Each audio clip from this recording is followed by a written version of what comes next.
there must be a political solution in Syria.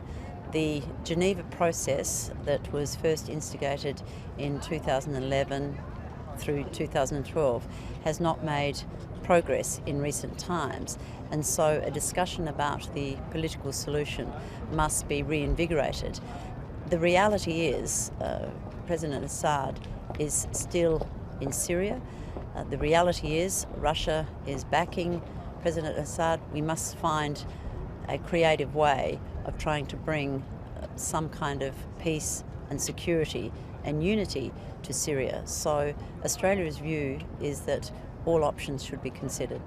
One can only hope that Russia's involvement will be a positive contribution, and I use as an example the P5+1 negotiations with Iran over its nuclear program. Russia's involvement has been said to be very positive by all of those negotiating that agreement. And so if we use that as an example of Russia's preparedness to be part of a solution rather than part of the problem, then we can have some optimism that Russia's involvement is positive. I would not like to think that Russia's involvement was purely for its own self-interest.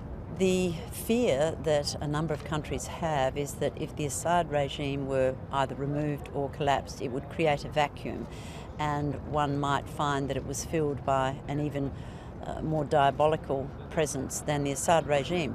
I don't for a moment shy away from the comments that we have made in the past about the illegitimacy of the regime because President Assad unleashed chemical weapons on his own people, and the death and destruction in Syria is appalling at unprecedented levels. The humanitarian crisis is creating an issue throughout the Middle East and Europe, the likes of which we've not seen before. Australia is playing its part. So the Assad regime has been diabolically bad for Syria. However, we're dealing with reality, and the fact is we need a political solution because a military solution will not be the only answer.